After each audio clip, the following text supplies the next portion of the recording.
മുസ്ലിം league പിന്തുണയോടെ UDF-ലെത്താനൊരുങ്ങി PV Anwar. പ്രതിരോധമുയർത്തി Aryadan ഷൗക്കത്തും നിലമ്പൂരിലെ കോൺഗ്രസ് പ്രവർത്തകരും. അൻവർ നടത്തുന്നത് നിലനിൽപ്പിന്റെ രാഷ്ട്രീയ തന്ത്രം മാത്രമെന്നും ഷൗക്കത്ത്. ആര്യടൻ ഷൗക്കത്തിനെ ഇടതുചേരിയിൽ എത്തിക്കാനും അണിയറ നീക്കങ്ങൾ.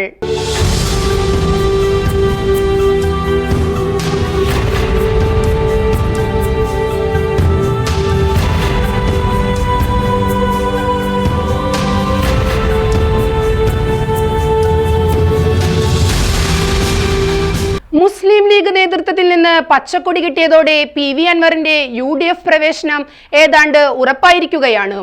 മുസ്ലിം ലീഗിന്റെ താൽപര്യം മനസ്സിലാക്കിയതോടെ ആദ്യഘട്ടത്തിൽ എതിർപ്പ് കാണിച്ചിരുന്ന പ്രതിപക്ഷ നേതാവ് VD സതീശനും നിലപാടുകളിൽ അയവ് വരുത്തിയിരിക്കുകയാണ്. ഇതോടെ പ്രതിസന്ധിയിലായത് കോൺഗ്രസ് നേതാവ് ആര്യടൻ ഷൗക്കത്താണ്. KPCC ജനറൽ സെക്രട്ടറിയായ ഷൗക്കത്ത് മുതിർന്ന കോൺഗ്രസ് നേതാവായിരുന്ന ആര്യാടൻ മുഹമ്മദിന്റെ മകനാണ്. ആര്യടൻ ഷൗക്കത്തുമായി ഏറെക്കാലമായി ശത്രുതയിലാണ് PV അൻവർ. ഷൗക്കത്ത് നിലമ്പൂർ നഗരസഭാ ചെയർമാനായിരിക്കെ ഷൗക്കത്തിനെതിരെ തുടർച്ചയായി ഉയർന്ന അഴിമതി ആരോപണങ്ങൾക്ക് പിറകിലെ ബുദ്ധി കേന്ദ്രവും PV അൻവർ ആയിരുന്നു. ആദ്യകാല കോൺഗ്രസ് പ്രവർത്തകനായിരുന്ന അൻവർ എതിർചേരിയിൽ എത്തിയപ്പോഴും മുൻതൂക്കം നൽകിയത് ആര്യടൻ ഷൗക്കത്തിനെതിരായ നീക്കങ്ങൾക്ക് തന്നെയാണ്. തെരഞ്ഞെടുപ്പ് പോരാട്ട വേദികളിലും അൻവറിന്റെ രാഷ്ട്രീയ ശത്രു ഷൗക്കത്ത് തന്നെയായിരുന്നു. കഴിഞ്ഞ നിയമസഭാ തെരഞ്ഞെടുപ്പിൽ UDF സ്ഥാനാർത്ഥിയായിരുന്ന ആര്യടൻ ഷൗക്കത്ത് ഇടത് സ്ഥാനാർത്ഥി PV അൻവറിനോട് 2700 വോട്ടുകളുടെ മാത്രം വ്യത്യാസത്തിലാണ് പരാജയപ്പെട്ടത്. വരാനിരിക്കുന്ന നിയമസഭാ തെരഞ്ഞെടുപ്പിൽ UDF സ്ഥാനാർത്ഥിയായി ആര്യടൻ ഷൗക്കത്ത് തന്നെ എത്തുമെന്നും കഴിഞ്ഞ തവണത്തെ തോൽവിയെ മറികടന്ന് മണ്ഡലം തിരിച്ചുപിടിക്കുമെന്നുമുള്ള പ്രതീക്ഷയിലായിരുന്നു കോൺഗ്രസ് പ്രവർത്തകർ. ആവിധം ലക്ഷ്യങ്ങൾ മുന്നിൽ കണ്ടുകൊണ്ടുള്ള സജീവ പ്രവർത്തനങ്ങൾ മണ്ഡലം കേന്ദ്രീകരിച്ച് ഷൗക്കത്ത് നടത്തിവരികയുമായിരുന്നു. എന്നാൽ അൻവർ വീണ്ടും UDF-ലെത്തിയാൽ നിലമ്പൂരിൽ സ്ഥാനാർത്ഥിയാകാനുള്ള ആര്യടൻ ഷൗക്കത്തിന്റെ പ്രതീക്ഷകൾക്ക് കൂടി അത് തിരിച്ചടിയായി മാറും. വനനിയമ ഭേദഗതിക്കെതിരായ പ്രക്ഷോഭവുമായി അൻവർ രംഗത്ത് വന്നപ്പോൾ തന്നെ അൻവർ നടത്തുന്നത് രാഷ്ട്രീയ തട്ടിപ്പ് മാത്രമാണെന്ന പ്രചരണവുമായി ആദ്യം രംഗത്ത് വന്നത് ആര്യടൻ ഷൗക്കത്തും അനുയായികളുമായിരുന്നു. അൻവറിന്റെ മലയോര കർഷകരോടുള്ള അനുഭാവവും ആദിവാസി പ്രേമവുമെല്ലാം ആത്മാർത്ഥതയില്ലാത്ത പ്രകടനങ്ങൾ മാത്രമാണെന്ന് ഷൗക്കത്ത് തുറന്നടിച്ചത് ഈ സന്ദർഭത്തിലാണ്. കഴിഞ്ഞ 9 വർഷമായി നിലമ്പൂർ പ്രദേശം കാട്ടാനശല്യത്താൽ വീർപ്പുമുട്ടുകയാണ്. അന്ന് നടന്ന സമരമുഖങ്ങളിലൊന്നും അൻവറിനെ കണ്ടിട്ടില്ല. ഫോറസ്റ്റ് ഓഫീസിലേക്ക് അന്ന് നടന്ന മാർച്ചിൽ പങ്കെടുത്തതിനാൽ ജാമ്യമില്ലാ വകുപ്പ് പ്രകാരം കേസിൽപ്പെട്ടത് താനാണെന്നും ഷൗക്കത്ത് പറഞ്ഞിട്ടുണ്ട്. പ്രളയത്തിൽപ്പെട്ട് പോത്തുകല്ല്, വഴിക്കടവ്, കരുളായി എന്നീ 3 പഞ്ചായത്തിലെ 300-ലധികം ആദിവാസികൾക്കാണ് കിടപ്പാടം വരെ നഷ്ടപ്പെട്ടത്. എന്നിട്ടും ജനപ്രതിനിധി എന്ന നിലയിൽ അവരുടെ പുനരധിവാസത്തിനായി ചെറുവിരലനക്കാൻ അൻവറിന് കഴിഞ്ഞിട്ടില്ല. എന്നിട്ടാണ് ആദിവാസി ക്ഷേമത്തിന്റെ പേരിൽ MLA തട്ടിപ്പ് നടത്തിക്കൊണ്ടിരിക്കുന്നത്. ഈ വിധത്തിൽ നിശിത വിമർശനമുയർത്തിയ ആര്യടൻ ഷൗക്കത്ത് ഓഫീസ് പൊളിക്കലല്ല UDF പ്രവേശനത്തിന്റെ മാനദണ്ഡമെന്നും തുറന്നടിച്ചിട്ടുണ്ട്. നേരത്തെ ആനകൾ ഇറങ്ങി വസ്തുവകകൾ നശിപ്പിച്ചപ്പോഴും ജനങ്ങൾ പരിഭ്രാന്തിയിലായപ്പോഴും ഇതൊന്നും അറിയാതെ MLA ആയ അൻവർ ആഫ്രിക്കയിലായിരുന്നു. അന്ന് പ്രതിഷേധിച്ചവർക്കെതിരെ കേസെടുത്തവരാണ് LDF-ഉം അൻവറും. മുതലക്കണ്ണീർ ഒഴുക്കി അതെല്ലാം മറച്ചുവെക്കാനുള്ള ശ്രമമാണ് അൻവർ ഇപ്പോൾ പയറ്റി നോക്കുന്നത്. ഈ വിധത്തിൽ ശക്തമായ വിമർശനമാണ് അൻവറിനെതിരെ ഷൗക്കത്ത് ഉയർത്തിക്കൊണ്ടിരിക്കുന്നത്.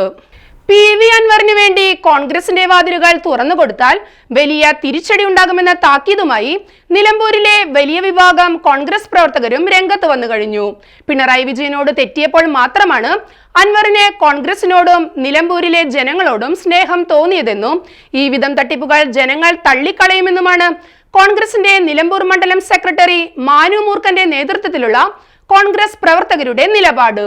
അൻവറിനെതിരെ നിലമ്പൂരിൽ ഉയർന്ന പ്രതിഷേധം കോൺഗ്രസിന്റെ മറ്റ് ഘടകങ്ങളിലേക്കും അതിവേഗം വ്യാപിക്കുകയാണ്.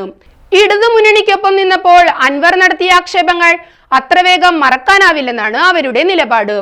രാഹുൽ ഗാന്ധിയുടെ DNA പരിശോധിക്കണമെന്ന ആക്ഷേപവും VD സതീശനെതിരെ 100 കോടിയുടെ അഴിമതി ആരോപണവുമെല്ലാം ആയുധമാക്കിയാണ് അവർ രംഗത്ത് വന്നിരിക്കുന്നത്. ഇത്രയും കടുത്ത ആരോപണങ്ങൾ ഉയർത്തിയ ഒരു വ്യക്തിയെ എന്തിനാണ് UDF-ലേക്ക് ക്ഷണിക്കുന്നതെന്ന UDF കൺവീനർ MM ഹസന്റെ ചോദ്യമാണ് കോൺഗ്രസ് പ്രവർത്തകർ ഇപ്പോൾ ശക്തമായി ഉയർത്തുന്നത്. അൻവറിന്റെ DMK-ക്ക് രാഷ്ട്രീയമായി വലിയ വേരോട്ടമൊന്നുമില്ലെന്ന് വ്യക്തം. UDF മുന്നണിയുടെ പിന്തുണയില്ലാതെ കേരള രാഷ്ട്രീയത്തിൽ നിലനിൽക്കാനാവില്ലെന്നും അൻവറിനറിയാം. മുസ്ലിം ലീഗിന്റെ പിൻബലത്തോടെ മുന്നണിയിലെത്തുകയും നിലമ്പൂർ സീറ്റ് ഉറപ്പിക്കുകയുമാണ് അൻവറിന്റെ ലക്ഷ്യം. പാണക്കാട് തങ്ങളെ വരെ കാണാനായി അൻവർ എത്തിയതും ഈ ലക്ഷ്യം മുൻനിർത്തി തന്നെയാണ്. അൻവർ UDF-ലെത്തിയാൽ കോൺഗ്രസിൽ വലിയ പൊട്ടിത്തെറി ഉണ്ടാകുമെന്നത് ഉറപ്പാണ്. മലപ്പുറത്ത് ആകെയുള്ള 16 സീറ്റിൽ 4-ൽ മാത്രമാണ് കോൺഗ്രസ് മത്സരിക്കുന്നത്. അതിൽ എ ഗ്രൂപ്പിന്റെ സീറ്റാണ് നിലമ്പൂർ. അത് വിട്ടു നൽകാൻ എ ഗ്രൂപ്പ് തയ്യാറല്ല താനും. അതേസമയം മുസ്ലിം ലീഗിനെ പിണക്കാൻ KPCC നേതൃത്വം തയ്യാറാവുകയുമില്ല. VD സതീശൻ നയം മാറ്റിയതുപോലും അതുമൂലമാണ്. അൻവർ മുന്നണിയിലെത്തുകയും നിലമ്പൂർ സീറ്റിൽ അവകാശമുന്നയിക്കുകയും ചെയ്താൽ ആര്യാടൻ ഷൗക്കത്ത് കോൺഗ്രസ് ബന്ധം ഉപേക്ഷിക്കുമെന്നാണ് വ്യക്തമാകുന്ന സൂചനകൾ. ഇതിനു മുമ്പ് ഷൗക്കത്തിനെ ഇടത് സ്വതന്ത്രനായി അവതരിപ്പിക്കാനുള്ള നീക്കം MA ബേബിയുടെ നേതൃത്വത്തിൽ നടന്നതാണ്. ആര്യാടൻ മുഹമ്മദിനെ ചൊല്ലി CPM-ൽ തർക്കമുയർന്നതിനാൽ അന്ന് ആ നീക്കം പാളിപ്പോയതാണ്. എന്നാൽ ഇപ്പോൾ ഡോക്ടർ P സരിനെ പോലെയുള്ള നേതാക്കൾക്ക് പാർട്ടിയിൽ സ്വീകാര്യത ലഭിക്കുന്ന വിധത്തിൽ അന്തരീക്ഷം മാറി മറിഞ്ഞിട്ടുണ്ട്. അതുകൊണ്ട് തന്നെ അൻവർ UDF-ലെത്തിയാൽ ആര്യാടൻ ഷൗക്കത്ത് ഇടതുചേരിയിലെത്താനുള്ള സാധ്യതകളും തള്ളിക്കളയാനാവില്ല. UDF-ലേക്ക് അൻവറും LDF-ലേക്ക് ഷൗക്കത്തും എത്തുന്ന വിധത്തിലുള്ള രാഷ്ട്രീയ അടിയൊഴുക്കുകളാണ് ഇരു മുന്നണിയിലും ഇപ്പോൾ അരങ്ങേറിക്കൊണ്ടിരിക്കുന്നത്.